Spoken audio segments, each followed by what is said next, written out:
குட்டி விலோகோட டே 50. இன்றைக்கி பிரம்ம முகூர்த்த பூஜையோட 7வது நாள். இன்றைக்கி மார்னிங் 3:45 போல் ஏஞ்சிட்டேன். தூக்கமே வரல, ஏன்னா இன்றைக்கி அம்மா ஊர்லேருந்து வராங்க. காலையில் 4:30 ட்ரெயின் வந்துடுவோம் ஆவடியில். அதனாலேயே நடுவில் நைட்டெல்லாம் ஏஞ்சி டைம் பார்த்துட்டு தான் இருந்தேன்.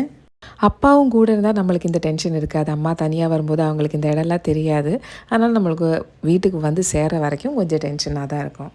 அம்மாவை கூட்டிகிட்டு வரதுக்கு ஸ்டேஷனுக்கு காலையில் அவர் போயிட்டாங்க. நான் காலையில் ஏஞ்சதும் வீடெல்லாம் பெருக்கி தொடச்சி சாப்பாடுக்கு தண்ணியை வச்சுட்டு போய் குளிச்சுட்டு வந்துட்டேன். நம்ம பிரம்ம முகூர்த்த விளக்கு வைக்கும்போது அகல் விளக்கில் தானே வைக்கிறோம். அந்த விளக்குலேருந்து கொஞ்சமாக எண்ணெய் வந்து இந்த நம்ம தட்டில் வருது. ஸோ டெய்லியும் அது கழுவிட்டு மஞ்சள் குங்குமம் வைக்கிற மாதிரி ஆகுது. ஆனால் எல்லாருமே வந்து டெய்லி கழுவ வேண்டாம், வாரத்தில் ஒரு நாள் கழுவுனா போதும் அப்படின்னு சொல்கிறாங்க. ஆனால் அந்த எண்ணெய் பிசுப்பு வந்து அப்படி இருந்துட்டு நம்ம பூஜை செய்யக்கூடாது தானே.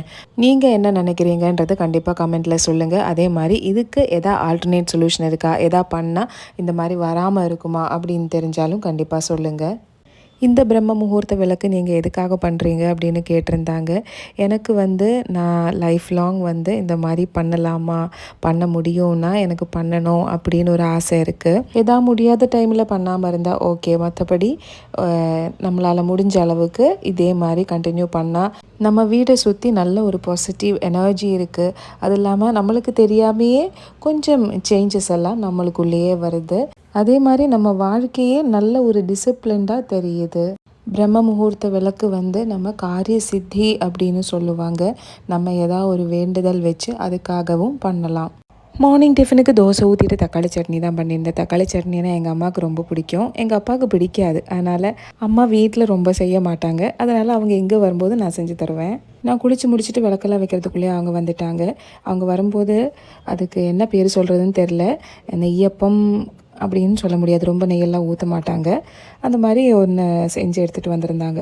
ஸோ அதையே ஃபஸ்ட்டு ஓப்பன் பண்ணிவிட்டு என்ன எடுத்துகிட்டு வந்தாங்கன்னு தான் ஃபஸ்ட்டு பார்ப்போம். இங்கே அவங்களால தூக்கிட்டு வர முடியாதுன்றதால ரொம்பலாம் எடுத்துகிட்டு வர மாட்டாங்க.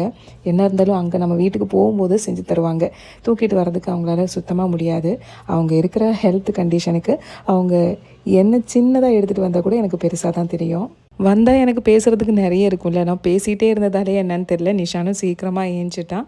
எல்லா வேலையும் கடகடன்னு முடிஞ்சதால் விபாவும் சீக்கிரமாக ஸ்கூலுக்கு கிளம்பிட்டான். இன்றைக்கி மார்னிங் ரொட்டீன் இப்படியே முடிக்கிறோம். வீடியோ பிடிச்சிருந்தா ஹார்ட்டை கொடுத்து ஃபாலோ பண்ணுங்கள். வாழ்க வளமுடன்.